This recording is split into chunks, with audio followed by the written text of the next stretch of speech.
It was room 304, Tuesday evening, same time every week. The walls were beige and the air always smelled faintly of eucalyptus and regret. The leather couch was firm with just enough give to trick you into thinking you were comfortable. That was where David sat, always on the left, closest to the door, keys still clutched in one hand as if he might leave at any moment, even though he never did. Julia sat to his right, legs crossed, back straight, usually in black or gray, dressed like she came from somewhere important. David paid for the sessions, $2.50 a week, and he never let Julia forget it even though he rarely said anything out loud. The silence between them had grown into something sentient, something heavy, the kind of silence that made even the therapist, Dr. Harris, shift in her chair and clear her throat like someone trying to break through thick fog. They had been married 7 years. 7 as in the biblical number of completion, David sometimes joked. Only it never felt like a joke. Their marriage, once filled with wine-fueled laughter, weekend sex and late-night talks under warm sheets, had slowly eroded into something transactional. David, an IT consultant who worked long hours and brought in steady money, and Julia, a project manager who always seemed tired, too preoccupied to remember if they were out of milk or not. But that day, session 22, was different. Julia had walked in with a stiffness in her spine, her face set in a strange mix of defiance and defeat. David noticed. He always noticed even if he didn't comment. They sat, the clock ticked, and Dr. Harris asked her usual question, "What would you like to talk about today?" And Julia looked at her husband, looked at the woman in the chair with the notepad, and said the sentence that would crack their world open like a dropped ceramic mug. "I cheated." David didn't react at first, not physically. He blinked once. That was it. The kind of blink that's more of a system reset than a gesture of disbelief. Dr. Harris, who had trained for 20 years to maintain neutrality, tilted her head just slightly and said nothing. The room shifted. The eucalyptus-scented air thickened. Julia's words hung there raw and ugly, and David finally said, "You what?" Not loud. Not sharp. Just flat, like he was trying to hear it again through a radio with bad reception. Julia didn't flinch. She repeated it. "I cheated. I slept with someone else." Her hands stayed in her lap, clasped, wedding ring glinting under the overhead light like an insult. And then came the silence. Not the everyday kind, but a violent, acidic silence, the kind that fills your throat and makes you feel like choking. David leaned back, the couch leather creaked beneath him. He looked at her like she had suddenly spoken another language, one he almost understood but didn't want to. "When?" he asked. A single word, but not a small one. Julia hesitated. "Last month. It happened once. But it wasn't an accident." And there it was, the detail that shattered even the possibility of justification. Not an accident.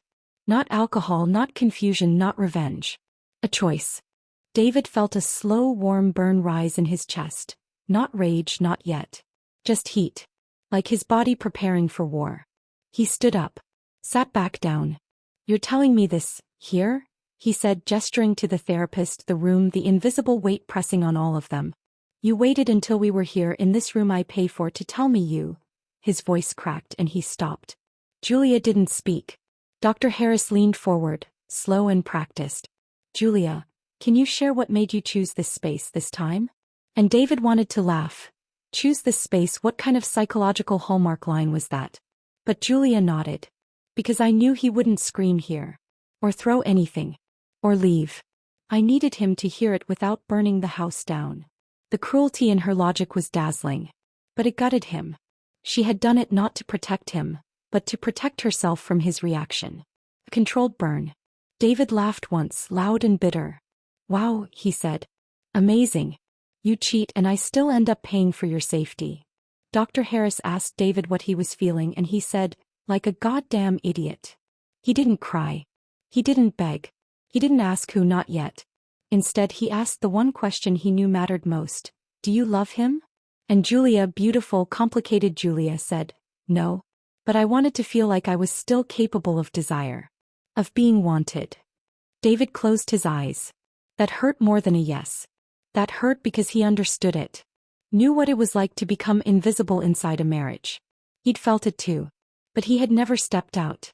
Never once thought to take his loneliness and hand it to someone else's body. Julia continued, "It wasn't just sex. It was being seen. I forgot what that felt like." Her voice trembled now. Her eyes were wet. But David wasn't ready for her tears. Not yet. He needed distance and space. He needed to stop replaying every moment from the last month in his head, looking for signs, for shifts in tone, in schedule, in how she kissed him. Had she kissed him? Since then, it all became a carousel of betrayal. He walked out 15 minutes later. Left the session. Left his keys on the coffee table. Julia didn't follow. Dr. Harris didn't stop him. The session ended early. And yet, everything was just beginning. In the days that followed, David moved into a small Airbnb downtown. One bedroom, exposed brick, quiet. He didn't text her. Didn't answer her calls. He told work he needed time off. And every night he sat in silence, listening to the hum of the fridge, watching the city lights blink on and off through the blinds. He wasn't sure if he was mourning his marriage or the illusion of it. He thought back to their honeymoon, their first apartment, the stupid fight over the laundry basket, the way she used to rest her head on his chest and trace shapes with her fingers. All of it now felt counterfeit, or worse, tainted. A week later he texted her, "Dinner. No therapists. Just you and me." She replied, "Okay." They met at a small Italian place they used to go to before things got serious, before life took over, before marriage became a job. She looked tired. So did he. They didn't hug. Didn't smile. Just sat across from each other, two ghosts in familiar bodies. "Why him?" he asked finally. She didn't lie. "He worked with me. Not in my department. But we talk sometimes. It started as harmless. Then it wasn't." David clenched his jaw. "And now?" She shook her head. "I ended it. Right after, and I felt sick. I still do." There was sincerity in her voice.